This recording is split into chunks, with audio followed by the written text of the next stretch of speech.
9:14, a live look now with the head of the Immigrations and Customs Enforcement, known as ICE, taking the hot seat in that House hearing right now.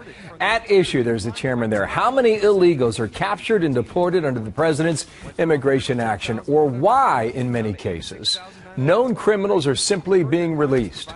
The man running that hearing is Republican Jason Chaffetz out of Utah, and I talked to him a bit earlier today about this.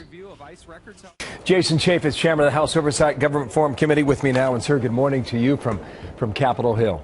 Good morning. What are you looking for today in this hearing? Well, what's concerning is the president and the Secretary of Homeland Security say that they're targeting the criminals, but they've had more than 60,000 criminal aliens. These are people that are here illegally and committed crimes, got caught, got convicted, and then they were released back into society. We're talking about theft and robbery and DUIs and the criminal element.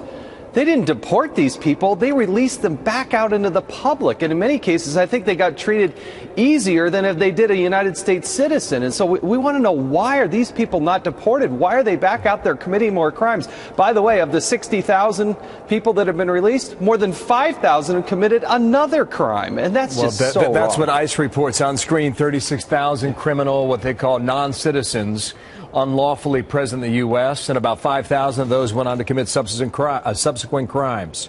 1,000 of those individuals have already been reconvicted. You asked the question, answer it. Why is this happening? I don't know. It shouldn't be. It would be less costly to deport them, but this administration doesn't want to do that. And so I'm combining not only last year's number, but the number before that, because those people are still here. And that's why the number rises to more than pick your big football stadium at your local college or pro team. That many people, they're criminals. And again, we can argue about what we're going to do with immigration, but when you have somebody who is a convicted criminal who's here illegally, they should serve their time and then they should be deported. But that's not what they're doing in this administration. Well, here's the president from 4 months ago talking about this very issue. If you're a criminal, you'll be deported. If you plan to enter the U.S. illegally, your chances of getting caught and sent back just went up. The actions I'm taking are not only lawful, they're the kinds of actions taken by every single Republican president and every single Democratic president for the past half century. So I know what you're wondering. You're wondering what those words mean. What do they mean?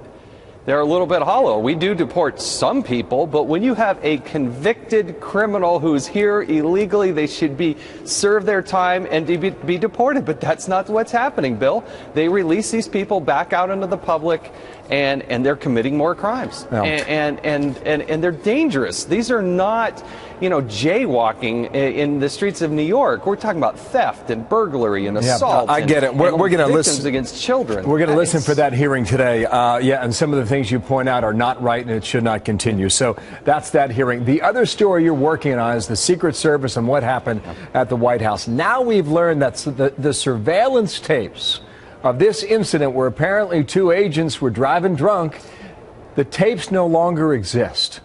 Why is that? May.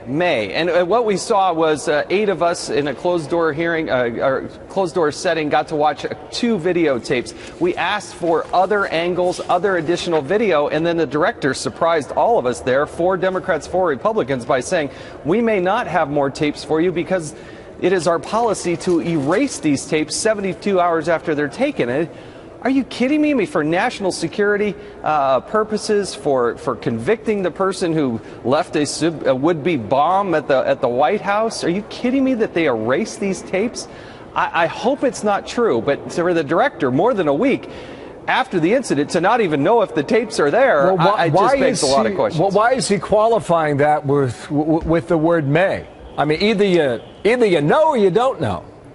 And that's the concern, is that more than a week after a very high-profile incident, knowing that he's coming to Congress, you would think he would know definitively if they're there or not. So we have noticed a hearing for next week. I know that the director is before the Senate Budget Committee today, but we need these answers, and we should be able to see these tapes, because they're going to be very telling in terms of, were these people intoxicated? What happened at the scene? They may be embarrassing, but they are something that are part of the public record and that we in Congress should be able to see. And thank you for your time today. We'll watch for more on both these issues, okay?